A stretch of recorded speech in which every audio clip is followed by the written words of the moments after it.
بسم اللہ الرحمن الرحیم۔ السلام علیکم۔ ثنا یعنی تعریف۔ سبحانک اللہم و بحمدک و تبارک اسمک و تعالی جدک و لا الہ غیرک۔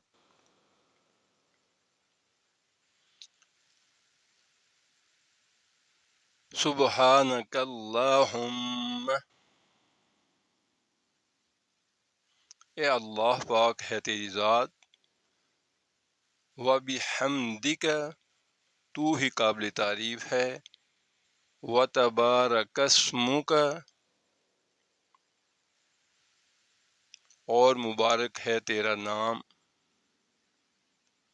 و تعالی جدک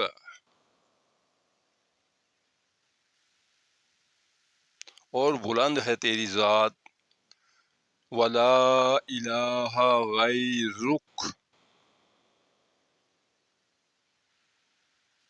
اور تیرے سوا کوئی عبادت کے لائق نہیں۔ ثنا کو دعائے استفتاح بھی کہتے ہیں۔ اسلام کا سب سے اہم رکن نماز ادا کرتے وقت نمازی جب تکبیر تحریمہ کہنے کے بعد ہاتھ باندھ کر کھڑا ہو جائے تو ثنا پڑھے۔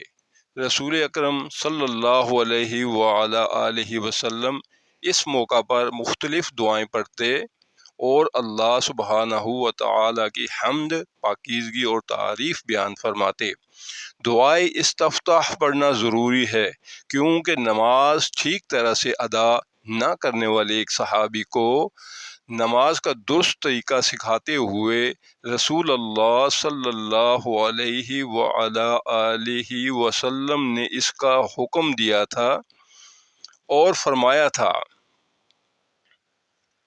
اس بارے میں ایک حدیث حاضر ہے، اس کا ترجمہ میں آپ کو اس کے بعد پڑھ دیتا ہوں، امید ہے آپ کو بات سمجھ آ جائے گی۔ ترجمہ: لوگوں میں سے کسی کی نماز اس وقت تک مکمل نہیں ہوتی جب تک وہ اچھی طرح وضو کر کے تکبیر تحریمہ نہ کہے اور جب تک اللہ تعالیٰ کی حمد و ثنا اور بڑائی بیان نہ کرے، اور جتنا قرآن آسانی سے پڑھ سکتا ہے وہ نہ پڑھ لے۔ یعنی جتنا بھی انسان کو قرآن مجید پڑھنا چاہے، اگر پڑھ سکتا ہے آسانی سے تو ضرور نماز میں پڑھنا چاہیے۔ اللہ حافظ، آج کے لیے اتنا ہے۔